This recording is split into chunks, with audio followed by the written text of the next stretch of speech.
Hello friends, എല്ലാവർക്കും tech P S സിയുടെ പുതിയൊരു വീഡിയോയിലേക്ക് സ്വാഗതം. സ്റ്റാറ്റിസ്റ്റിക്കൽ അസിസ്റ്റന്റ് ഗ്രേഡ് 2 അഥവാ സ്റ്റാറ്റിസ്റ്റിക്കൽ ഇൻവെസ്റ്റിഗേറ്റർ ഗ്രേഡ് 2 പരീക്ഷയ്ക്ക് തയ്യാറെടുക്കുന്ന ഉദ്യോഗാർത്ഥികൾക്കായാണ് ഇന്ന് ഈ ഒരു വീഡിയോ ചെയ്തിരിക്കുന്നത്. ഈ ഒരു പോസ്റ്റിനെ സംബന്ധിക്കുന്ന എല്ലാ വീഡിയോസും ഈ ഒരു ചാനലിലൂടെ നമ്മൾ അപ്ലോഡ് ചെയ്തിട്ടുള്ളതാണ്. ഇതുമായിട്ട് ബന്ധപ്പെട്ട ഫ്രീ ആയിട്ടുള്ള ക്ലാസ്സുകളും ഈ ഒരു ചാനലിൽ അപ്ലോഡ് ചെയ്യുന്നുണ്ട്. അപ്പോൾ ആ വീഡിയോസിലെല്ലാം നമ്മൾ പറഞ്ഞൊരു കാര്യം, ഈ ഒരു എക്സാമിന്റെ ടെന്റേറ്റീവ് എക്സാം സ്ലോട്ട് ജൂലൈ മുതൽ സെപ്റ്റംബർ വരെയുള്ള മാസങ്ങളിലാണ്. അതായത് ജൂലൈ മുതൽ സെപ്റ്റംബർ വരെയുള്ള ആ ഒരു പീരീഡിലാണ് ഈ ഒരു എക്സാം നടക്കാനായിട്ട് സാധ്യത.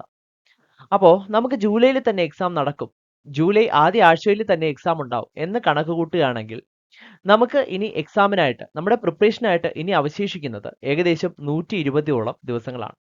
ഈ ദിവസങ്ങൾ എങ്ങനെ നമുക്ക് എഫക്റ്റീവായിട്ട് പ്രയോജനപ്പെടുത്തിയാൽ ഉയർന്ന റാങ്കിലെത്താനും നമുക്ക് ഈ ജോലി സ്വന്തമാക്കാനും സാധിക്കും എന്നാണ് ഈ ഒരു വീഡിയോയിലൂടെ നമ്മൾ ഡിസ്കസ് ചെയ്യാനായിട്ട് പോകുന്നത്. സോ നമുക്ക് നേരെ വീഡിയോയിലേക്ക് കിടക്കാം. വീഡിയോ സ്റ്റാർട്ട് ചെയ്യുന്നതിന് മുമ്പ് നമുക്ക് ഈ ഒരു പോസ്റ്റിന്റെ കൂടുതൽ ഡീറ്റെയിൽസ്, ആ ഒരു കൂടുതൽ നോട്ടിഫിക്കേഷൻ ഡീറ്റെയിൽസ് ഒന്ന് ചെക്ക് ചെയ്യുകയാണെങ്കിൽ കാറ്റഗറി നമ്പർ വളരെ ശ്രദ്ധിക്കുക, 741/2024 ആണ്. Department economics and statistical department. ഇവിടെ സ്റ്റാറ്റിസ്റ്റിക്കൽ അസിസ്റ്റന്റ് ഗ്രേഡ് 2 അല്ലെങ്കിൽ സ്റ്റാറ്റിസ്റ്റിക്കൽ ഇൻവെസ്റ്റിഗേറ്റർ ഗ്രേഡ് 2 പോസ്റ്റിലേക്കാണ് നിങ്ങൾക്ക് നിയമനം ലഭിക്കുക. 31,100 രൂപ മുതൽ 66,800 രൂപ വരെ സാലറി പാക്കേജ് ലഭിക്കാവുന്ന ഈ ഒരു പോസ്റ്റിന്റെ type of recruitment district vice ആണ്. ഏജ് ലിമിറ്റ് 19 വയസ്സ് മുതൽ 36 വയസ്സ് വരെ ഉള്ളവർക്കും, അതോടൊപ്പം PSCയുടെ നോംസ് പ്രകാരം റിസർവേഷൻ കാറ്റഗറിയിലുള്ളവർക്ക് അതിനനുസരിച്ചുള്ള ഏജ് റിലാക്സേഷൻ ലഭിക്കുന്നതാണ്. Number of vacancies district wise vacancies ആണ് അപ്ഡേറ്റ് ആവുന്നത്. അത് ആന്റിസിപ്പേറ്റഡ് വേക്കൻസീസ് ആണ്. ക്വാളിഫിക്കേഷൻ ആയിട്ട് വേണ്ട നിങ്ങൾക്ക് ഒരു ബാച്ചിലേഴ്സ് ഡിഗ്രി ഉണ്ടായിരിക്കുക. അത് എക്കണോമിക്സിലോ സ്റ്റാറ്റിസ്റ്റിക്സിലോ മാത്തമാറ്റിക്സിലോ ആയിരിക്കണം. ഇനി നിങ്ങൾക്ക് കൊമേഴ്സിൽ ഒരു ബാച്ചിലേഴ്സ് ഡിഗ്രി ഉണ്ടെങ്കിൽ തീർച്ചയായിട്ടും സ്റ്റാറ്റിസ്റ്റിക്സ് നിങ്ങൾ ഒരു സബ് ആയിട്ട് പഠിച്ചിട്ടുണ്ടെങ്കിൽ അവർക്കും ഈ ഒരു പോസ്റ്റിലേക്ക് അപ്ലൈ ചെയ്യാവുന്നതാണ്. ഈ ഒരു എക്സാമിന് അപ്ലൈ ചെയ്യാനുള്ള ലാസ്റ്റ് ഡേറ്റ് അത് കഴിഞ്ഞു. ആപ്ലിക്കേഷൻ കൊടുക്കാനുള്ള ആ ഡേറ്റ് കഴിഞ്ഞു. 29/1/2025 ആയിരുന്നു. എക്സാം സ്ലോട്ട് ജൂലൈ മുതൽ സെപ്റ്റംബർ വരെയുള്ള സമയത്താണ്. അത് നമ്മൾ ഡിസ്കസ് ചെയ്തു. ഓക്കെ, അപ്പോൾ നമ്മൾ ആദ്യമായിട്ട് നോക്കാൻ പോകുന്നത് അല്ലെങ്കിൽ ഇൻട്രൊഡ്യൂസ് ചെയ്യാൻ പോകുന്നത് ഒരു പിരമിഡ് ഓഫ് എക്സലൻസ് ആണ്. സ്ട്രേറ്റം ക്വസ്റ്റ് എന്ന് പറയുന്ന ഒരു പിരമിഡ് ഓഫ് എക്സലൻസ്. അപ്പോൾ ഇതെന്താണെന്ന് നോക്കാം. പിരമിഡിന്റെ പ്രത്യേകത എന്താ? വളരെ ബ്രോഡ് ആയിട്ടുള്ള ബേസ് ആയിരിക്കും. പക്ഷേ അതിങ്ങനെ പോയിന്റ് ചെയ്ത് അവസാനിക്കുന്നത് ഒരു പോയിന്റിൽ അത് ചെന്ന് അവസാനിക്കുന്നു. അതായത് വളരെ ബ്രോഡ് ബേസ്, വിശാലമായ ബേസിൽ നിന്നും അതിങ്ങനെ കൺവേർജ് ചെയ്ത് വളരെ ലിമിറ്റഡ് ആയിട്ടുള്ള ഒരു സ്പേസിലേക്ക് പോവുകയാണ്.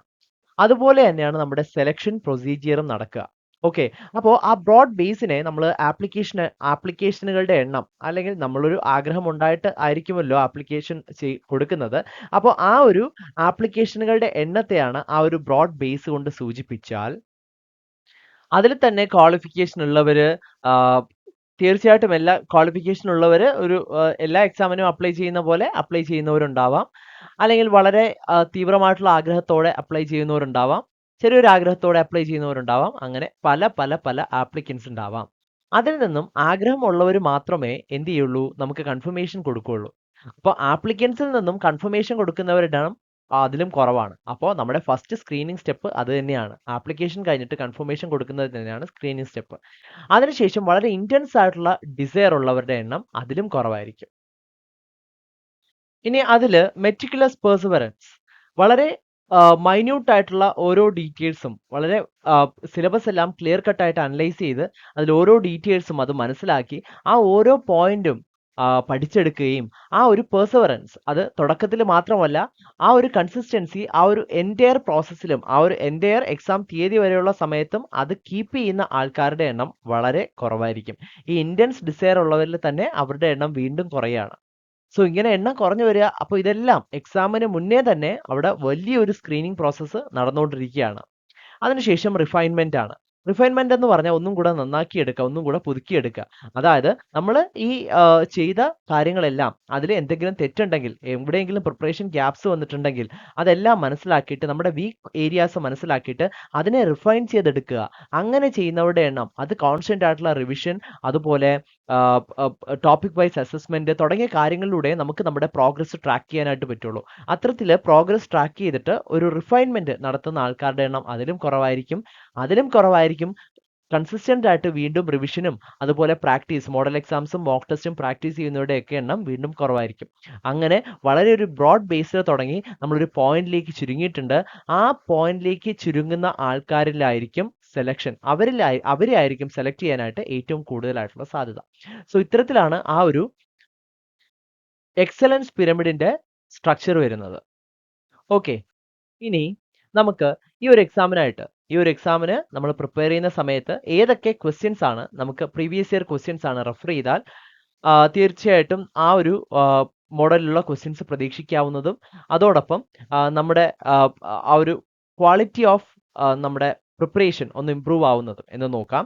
അപ്പോൾ ആദ്യം തന്നെ കേരള PSCയുടെ സ്റ്റാറ്റിസ്റ്റിക്കൽ അസിസ്റ്റന്റ് ഗ്രേഡ് 2ന്റെ പ്രീവിയസ് ഇയർ ക്വസ്റ്റ്യൻസ് വളരെ ഇമ്പോർട്ടന്റ് ആണ്, യൂസ്ഫുൾ ആണ്. റിസർച്ച് അസിസ്റ്റന്റ് അതിന്റെ സെലക്ടഡ് ക്വസ്റ്റ്യൻസ് നമുക്ക് പ്രീവിയസ് ഇയർ ക്വസ്റ്റ്യൻസ് യൂസ് ചെയ്യാം.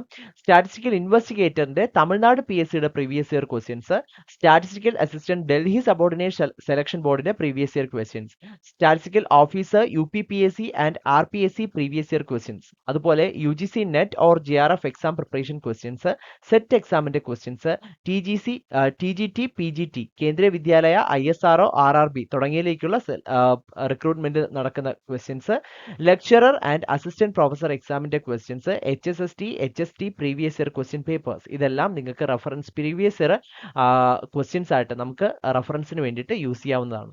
ഓക്കെ, അപ്പോൾ ഇത് നമ്മുടെ സ്ട്രേറ്റം ക്വസ്റ്റിന്റെ ഏറ്റവും മുകളിലത്തെ ആ ഭാഗത്താണ് വരുന്നത്. നമ്മുടെ റിവിഷനും പ്രാക്ടീസും ആ ഒരു ഭാഗത്താണ് ഇതെല്ലാം വളരെ ഇമ്പോർട്ടന്റ് ആയിട്ട് വരുന്നത്. ബാക്കിയുള്ളവരെല്ലാം സ്ക്രീൻ ചെയ്ത് പോയി കഴിഞ്ഞു. ഓക്കെ, അപ്പൊ അവരൊന്നും എതിരാളികളെ അല്ല. ഇത് ഇത്രയും ചെയ്യുന്ന ആരൊക്കെയാണോ അവരിൽ നിന്നായിരിക്കും നമുക്ക് റിയൽ കോമ്പറ്റീഷൻ നേരിടേണ്ടി വരുന്നത്.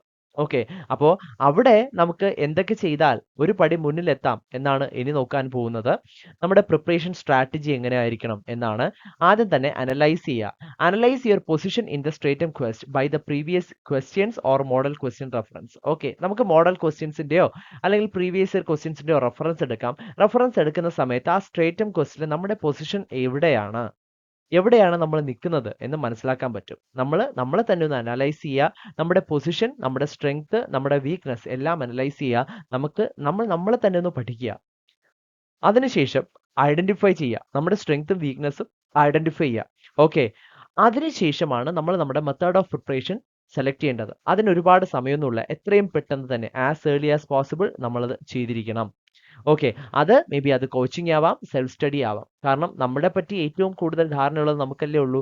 അപ്പോൾ ഒരു കോച്ചിങ്ങിലൂടെയാണോ അല്ലെങ്കിൽ സെൽഫ് സ്റ്റഡി വഴിയാണോ നമുക്ക് ക്വാളിറ്റി ആയിട്ടുള്ള ഒരു പ്രിപ്പറേഷൻ മുന്നോട്ട് കൊണ്ടുപോകാനായിട്ട് സാധിക്കുന്നത്, അത് നിങ്ങൾക്ക് ചൂസ് ചെയ്യാം. നിങ്ങൾക്ക് പ്രീവിയസ് ഇയർ ക്വസ്റ്റ്യൻസ് അനലൈസ് ചെയ്യുമ്പോൾ കൃത്യമായിട്ട് നിങ്ങൾക്ക് ക്ലാരിറ്റി കിട്ടുന്നുണ്ടെങ്കിൽ, അത് ചെയ്യാൻ പറ്റും എന്ന കോൺഫിഡൻസ് ഉണ്ടെങ്കിൽ തീർച്ചയായിട്ടും നിങ്ങൾക്ക് സെൽഫ് സ്റ്റഡി ഓപ്റ്റ് ചെയ്യാം. അല്ലെങ്കിൽ ഒട്ടും വൈകാതെ തന്നെ നിങ്ങൾ കോച്ചിങ് ഓപ്റ്റ് ചെയ്യേണ്ടതാണ്. ഓക്കെ, ഇനി go through the syllabus, previous year questions, other similar question papers and analyze the depth of the present syllabus and prepare a detailed syllabus and study plan with periodic topic wise exams. Okay, അപ്പോൾ നിങ്ങൾ ഇനി ചെയ്യേണ്ടത് സിലബസിലൂടെ, നമ്മുടെ previous year question പേപ്പേഴ്സിലൂടെ, മറ്റ് similar ആയിട്ടുള്ള എക്സാംസിന്റെ question പേപ്പേഴ്സിലൂടെ എല്ലാം നിങ്ങൾ ഒന്ന് കണ്ണോടിക്കുക. സിലബസിന്റെ ഓരോ വേർഡും ഈ ടെക് PSCയുടെ ചാനലിൽ തന്നെ സിലബസ് അനാലിസിസ് വീഡിയോസ് ചെയ്തിട്ടുണ്ട്. അതായത് സിലബസിൽ ഓരോ വേർഡ്സ് മാത്രമേ സ്പെസിഫൈ ചെയ്തിരിക്കുള്ളൂ. അപ്പോൾ സെൽഫ് സ്റ്റഡി ചെയ്യുന്ന ഒരാൾക്ക് ആ വേർഡിൽ നിന്ന് തന്നെ, അല്ലെങ്കിൽ ആ വേർഡ് എന്ന് പറയുന്ന ഒരു ടോപ്പിക്കാ, ആ ടോപ്പിക്കിൽ എന്തൊക്കെ പഠിക്കണം എന്നുള്ള കാര്യം സിലബസിൽ മെൻഷൻ ചെയ്തിരിക്കില്ല. അപ്പോൾ എന്തൊക്കെയാണ് നമ്മൾ പഠിക്കേണ്ടത് എന്നുള്ള കാര്യങ്ങളെല്ലാം സിലബസ് അനാലിസിസ് വീഡിയോസ് ആയിട്ട് ഈ ടെക് PSCയുടെ ചാനലിൽ തന്നെ അപ്ലോഡ് ചെയ്തിട്ടുള്ളതാണ്. ഇനിയും അത് തുടരും. എല്ലാ മൊഡ്യൂൾസിന്റെയും അത്തരത്തിലുള്ള വീഡിയോസ് തീർച്ചയായിട്ടും അപ്ലോഡ് ചെയ്യുന്നതായിരിക്കും. അപ്പോൾ അത്തരത്തിൽ സിലബസിനെ ഡീറ്റെയിൽഡ് ആയിട്ട് അനലൈസ് ചെയ്തതിന് ശേഷം നമുക്ക് വേണ്ടി ഒരു സ്റ്റഡി പ്ലാൻ ഉണ്ടാക്കുക. ആ സ്റ്റഡി പ്ലാനിൽ വെറുതെ ടോപ്പിക് തീർക്കാൻ വേണ്ടിയിട്ടുള്ള പ്ലാൻ ആയിരിക്കരുത്, അല്ലെങ്കിൽ ഒരു സബ്ജക്റ്റിനെ മാത്രം എംഫസൈസ് ചെയ്തിട്ടുള്ള ഒരു സ്റ്റഡി പ്ലാൻ ആയിരിക്കരുത്. എല്ലാ ഏരിയാസും കവർ ചെയ്യുന്ന രീതിയിലുള്ള സ്റ്റഡി പ്ലാൻ ആയിരിക്കണം. ആ സ്റ്റഡി പ്ലാനിൽ കൃത്യമായിട്ടും റിവിഷന് സമയം ഉണ്ടായിരിക്കണം, ക്വസ്റ്റ്യൻ പ്രാക്ടീസ് ചെയ്യാനുള്ള സമയവും ടോപ്പിക് വൈസ് ടെസ്റ്റുകൾ എഴുതാനുള്ള സമയവും തീർച്ചയായിട്ടും ഉണ്ടായിരിക്കണം. അപ്പോൾ ഇതാണ് നമ്മുടെ പ്രിപ്പറേഷൻ സ്ട്രാറ്റജി ആയിട്ട് വേണ്ടത്. Analyse, identify and go through. Clear? ഇനി നമ്മുടെ പ്രിപ്പറേഷൻ സ്ട്രാറ്റജി എങ്ങനെയാണെന്ന് നോക്കാം. ഓക്കെ, ആദ്യം തന്നെ ഓൾഡ് സിലബസ് ഓൾഡ് സിലബസിനെ ബേസ് ചെയ്തിട്ട്, കാരണം ഓൾഡ് സിലബസിൽ നിന്നും അതിനെ നമുക്കൊരു ടെൻറ്റേറ്റീവ് സിലബസ് ആയിട്ട് എടുക്കാം. ആ സിലബസിൽ നിന്നും പുതിയതായിട്ട് നമുക്ക് വരാൻ പോകുന്ന സിലബസിൽ വലുതായിട്ടുള്ള മാറ്റങ്ങൾ ഇല്ല എന്ന് തന്നെ നമുക്ക് പ്രതീക്ഷിക്കാം. അപ്പോൾ അത്തരത്തിലൊരു smart preparation with old syllabus with consistency and periodic practice. Okay, എല്ലായിടത്തും പറയുന്നുണ്ട് പീരിയോഡിക് പ്രാക്ടീസ്. നമുക്ക് ഒരു കൺസിസ്റ്റൻസി ഉണ്ടാവുക, കൃത്യമായിട്ട് തുടക്കം തൊട്ട് അവസാനം വരെ ഒരു കൺസിസ്റ്റൻസി കീപ്പ് ചെയ്യുക. അതോടൊപ്പം നമ്മൾ കൃത്യമായിട്ട് പ്രാക്ടീസ് ചെയ്തിട്ട് നമ്മുടെ പ്രോഗ്രസ് ട്രാക്ക് ചെയ്തുകൊണ്ടേയിരിക്കണം. നമുക്ക് ഇമ്പ്രൂവ്മെന്റ് ഉണ്ടോ, അല്ലെങ്കിൽ എവിടെയൊക്കെയാണ് വീക്ക് ഏരിയാസ് തുടങ്ങിയ കാര്യങ്ങളെല്ലാം ട്രാക്ക് ചെയ്തുകൊണ്ടിരിക്കണം. അടുത്തത് quick revision and smart note making ആണ്. ഓക്കെ, ഇടയ്ക്കിടയ്ക്ക് റിവൈസ് ചെയ്യുക. ക്വിക്ക് റിവിഷൻ ഇമ്പോർട്ടന്റ് ആണ്. സ്മാർട്ട് നോട്ട് മേക്കിംഗ് എന്ന് പറയുമ്പോൾ ഒരിക്കലും ആ നോട്ടിൽ എല്ലാ പോയിന്റും ഉണ്ടാവാൻ പാടില്ല, ജസ്റ്റ് ഹെഡിങ്സ് മാത്രം. ആ കാര്യങ്ങൾ റീകളക്ട് ചെയ്യാൻ പറ്റുന്നുണ്ടോ എന്ന് നോക്കുക. അത് പറ്റുന്നില്ല എങ്കിൽ തീർച്ചയായിട്ടും ആ ഏരിയാസിൽ വീണ്ടും നിങ്ങൾക്ക് അതിലൂടെ ഒന്ന് നോക്കുന്നത് അത്യാവശ്യമാണ് എന്നർത്ഥം. Cover the missing topic when the publication of final syllabus. ഇനി ഫൈനൽ സിലബസ് പബ്ലിഷ് ചെയ്ത് കഴിഞ്ഞാൽ നമ്മുടെ മിസ്സിംഗ് ടോപ്പിക് കവർ ചെയ്യാനുള്ള സമയമാണ്. Practice topic wise exam. Topic wise exam practice ചെയ്യാനായിട്ട് നമുക്കത് സെൽഫ് സ്റ്റഡി ചെയ്യുന്നവർക്ക് വളരെ ബുദ്ധിമുട്ടായിരിക്കും. അപ്പോൾ അതിനായിട്ട് ഏറ്റവും ഈസി ആയിട്ടുള്ള ഒരു അപ്രോച്ച് എന്ന് പറയുന്നത് ഒരു റെപ്യൂട്ടഡ് ഇൻസ്റ്റിറ്റ്യൂഷന്റെ നല്ല ഫീഡ്ബാക്കോട് കൂടിയ ഒരു റെപ്യൂട്ടഡ് ഇൻസ്റ്റിറ്റ്യൂഷന്റെ മോക്ക് ടെസ്റ്റ് സീരീസ് അറ്റൻഡ് ചെയ്യുക എന്നുള്ളതാണ്. Practice full syllabus based model exams. Okay, ഞാൻ പറഞ്ഞത് തന്നെ അതൊരു റെപ്യൂട്ടഡ് ഇൻസ്റ്റിറ്റ്യൂട്ടിൽ നിന്നും ടോപ്പിക് വൈസ് ടെസ്റ്റുകളും അതുപോലെ ഫുൾ സിലബസ് ബേസ്ഡ് ആയിട്ടുള്ള മോഡൽ എക്സാംസും തീർച്ചയായിട്ടും അറ്റൻഡ് ചെയ്തിരിക്കണം. ടൈം മാനേജ്മെന്റോട് കൂടി തന്നെയുള്ള മോഡൽ എക്സാംസ് ആയിരിക്കണം. അതിനുശേഷം do overall review of the subject and identify the missing areas and complete smart note. Smart note complete ചെയ്യുക. മിസ്സിംഗ് ഏരിയാസ് എല്ലാം ഐഡന്റിഫൈ ചെയ്തിട്ട് സ്മാർട്ട് നോട്ട് കംപ്ലീറ്റ് ചെയ്യുക. And learn from your mistake and have a quick revision and mind map. നിങ്ങളുടെ തെറ്റുകളിൽ നിന്നും, അപ്പോൾ ഈ ഒരു മോഡൽ എക്സാം എഴുതി കഴിയുമ്പോൾ തന്നെ എവിടെയൊക്കെയാണ് നമുക്ക് പ്രിപ്പറേഷൻ ഗ്യാപ്സ് വന്നിട്ടുള്ളത് എന്ന് നമുക്ക് മനസ്സിലാവും. അപ്പോൾ അതിനെ അടിസ്ഥാനമാക്കിയിട്ട് നമ്മുടെ തെറ്റുകളിൽ നിന്നും നമ്മൾ ലേൺ ചെയ്യുക. ആ ഒരു ഭാഗം അല്ലെങ്കിൽ ആ ഒരു ഏരിയ റെക്ടിഫൈ ചെയ്യാനായിട്ട് നമ്മൾ ശ്രമിക്കുക എന്നുള്ളതാണ് അടുത്തതായിട്ട് ചെയ്യേണ്ടത്. അപ്പോൾ ഇതാണ് നമ്മുടെ പ്രിപ്പറേഷൻ സ്ട്രാറ്റജി. അപ്പോൾ നമ്മുടെ publication of syllabus, final syllabus publish ചെയ്യുന്നത് വരെ ആ ഒരു 50 ദിവസം നമ്മുടെ സ്റ്റഡി പ്ലാൻ എങ്ങനെയായിരിക്കണം എന്ന് വെച്ചിട്ടുണ്ടെങ്കിൽ എക്കണോമിക്സിനായിട്ട് ഒരു 12 ദിവസത്തെ പ്രിപ്പറേഷൻ നമുക്ക് വേണം. അപ്പോൾ 12 ദിവസം മാറ്റി വയ്ക്കാം. ഈ 12 ദിവസം ഒരിക്കലും കണ്ടിന്യൂസ് ആയിട്ടായിരിക്കരുത്. എല്ലാ ദിവസവും എല്ലാ ടോപ്പിക്കും കവർ ചെയ്യുന്ന രീതിയിലായിരിക്കണം. ഓക്കെ, അല്ലാതെ ഒരു ദിവസം പൂർണ്ണമായിട്ട് ഒരു ടോപ്പിക്ക്, അത് നമ്മുടെ പഠനം കൂടുതൽ എഫക്റ്റീവ് ആക്കത്തില്ല. ഓക്കെ, നമുക്ക് കുറച്ചുകൂടെ ടൈം കൺസ്യൂമിങ് ആയിട്ടുള്ള ഒരു പ്രോസസ്സാണ് അത്. നമുക്ക് ബോറടിക്കാതിരിക്കാനായിട്ട് ടോപ്പിക്സിനെ പരസ്പരം മിക്സ് ചെയ്യുക. അപ്പോൾ അത് ഏതൊക്കെ ടോപ്പിക്കാണ് പഠിക്കേണ്ടത്, എങ്ങനെ സയന്റിഫിക് ആയിട്ട് സ്റ്റഡി പ്ലാൻ ഉണ്ടാക്കാം, എഫക്റ്റീവ് ആയിട്ടുള്ള സ്റ്റഡി പ്ലാൻസ് തുടങ്ങിയ കാര്യങ്ങളെല്ലാം ടെക് പി എസ് സിയുടെ ചാനലിൽ തന്നെ അപ്ലോഡ് ചെയ്തിട്ടുണ്ട്. അപ്പോൾ അതിനെല്ലാം ഒരു റെഫറൻസ് ആക്കി വെച്ചിട്ട് നിങ്ങൾ നിങ്ങളുടേതായിട്ടുള്ള സ്റ്റഡി പ്ലാൻ ഉണ്ടാക്കുക. അതിൽ 12 ദിവസം എക്കണോമിക്സിനും 10 ദിവസം കൊമേഴ്സിനും, മാത്തമാറ്റിക്സിന് 12 ദിവസം, 10 ദിവസം സ്റ്റാറ്റിസ്റ്റിക്സിന്. ഓക്കെ, അതിനുശേഷം വരുന്ന ഒരു 6 ദിവസം. അപ്പോൾ 50 ഡേയ്സ് സ്റ്റഡി പ്ലാൻ ആണല്ലോ. അപ്പോൾ ഇത്രയും ഒന്ന് ആഡ് ചെയ്യുമ്പോഴത്തേക്ക് 44 ഡേയ്സ് ആയി. ഇനിയുള്ളൊരു 6 ദിവസം റിവിഷനും മറ്റുമുള്ള സമയമാണ്. ഓക്കെ, അപ്പോൾ ആ ഒരു പീരീഡ് കഴിയുമ്പോഴത്തേക്കും തീർച്ചയായിട്ടും നമ്മുടെ ഫൈനൽ സിലബസ് വന്നു കഴിയും. അപ്പോൾ ഏകദേശം നമുക്കൊരു 70 ദിവസത്തോളം നമുക്ക് പ്രിപ്പയർ ചെയ്യാൻ കിട്ടും എന്ന് ഒരു ഏകദേശ കണക്കെടുത്താൽ അതിൽ ആദ്യത്തെ 40 ദിവസം ടോപ്പിക് വൈസ് എക്സാമുകൾ എഴുതാനും. ഓക്കെ, അപ്പോൾ ഇതുവരെ നമ്മൾ ഒരു ടെൻറ്റേറ്റീവ് സിലബസ് വെച്ചാണ് പ്രിപ്പയർ ചെയ്തുകൊണ്ടിരുന്നത്. അപ്പോൾ അതിൽ കുറച്ച് ഏരിയാസ് നമുക്ക് വിട്ടുപോയിട്ടുണ്ടാവും, മിസ്സിംഗ് ആയിട്ടുള്ള ടോപ്പിക്സ് ഉണ്ടാവും. അപ്പോൾ ആ പുതിയതായിട്ട് ആഡപ്പ് ആയിട്ടുള്ള അല്ലെങ്കിൽ നമുക്ക് മിസ്സിംഗ് ആയിട്ടുള്ള ടോപ്പിക്സ് കവർ ചെയ്യാനും അതിനെ ബേസ് ചെയ്തിട്ടുള്ള ടോപ്പിക് വൈസ് എക്സാംസ് എഴുതാനുമാണ് 40 ദിവസം, ആദ്യത്തെ 40 ദിവസം ഉപയോഗിക്കേണ്ടത്. അതിനുശേഷം ഫുൾ ടോപ്പിക് റിവിഷൻ 10 ദിവസം ഉപയോഗിക്കാം. കാരണം ഒരുവിധം സിലബസ് എല്ലാം നമ്മൾ കവർ ചെയ്ത് കഴിഞ്ഞു. ഇനി റിവിഷനുള്ള സമയമാണ് 10 ദിവസം. അതിനുശേഷമുള്ള 10 ദിവസം full syllabus based model exams attend ചെയ്യാനുള്ള സമയമാണ്. ഇപ്പോൾ ഒരു ദിവസം 2 മോക്ക് ടെസ്റ്റുകൾ എന്ന രീതിയിൽ 10 ദിവസം കൊണ്ട് ഏകദേശം 20ഓളം മോക്ക് ടെസ്റ്റുകൾ നമുക്ക് പ്രാക്ടീസ് ചെയ്യാനായിട്ട് പറ്റും.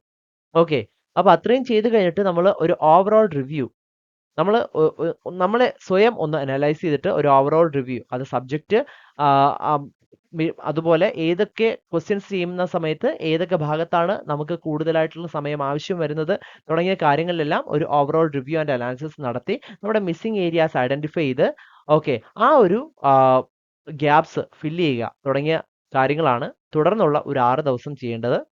ആ മിസ്റ്റേക്സിൽ നിന്നും നിങ്ങൾ പഠിക്കുക, അതിനൊന്ന് റിഫൈൻ ചെയ്യുക, ആൻഡ് ഒരു ക്വിക്ക് റിവിഷൻ ആൻഡ് മൈൻഡ് മാപ്പിങ്ങിനുള്ള സമയമാണ് ഒരു 4 ദിവസം, അടുത്ത് വരുന്ന 4 ദിവസം.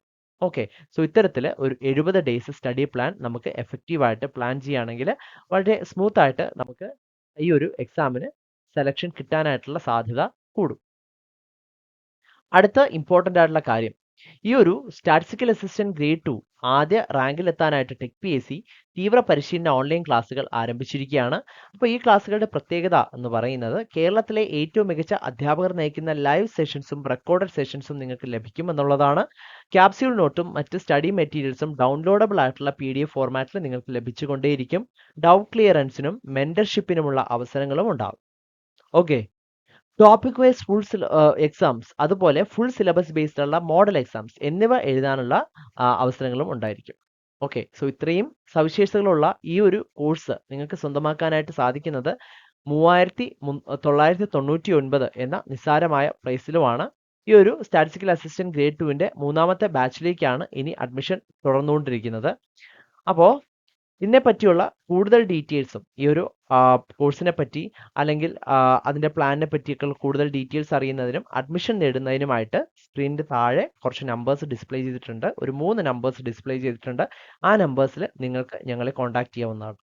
ഈ ഒരു എക്സാമിന് തയ്യാറെടുക്കുന്ന എല്ലാ ഉദ്യോഗാർത്ഥികൾക്കും ടെക് PSCയുടെ വിജയാശംസകളും നേരുകയാണ്.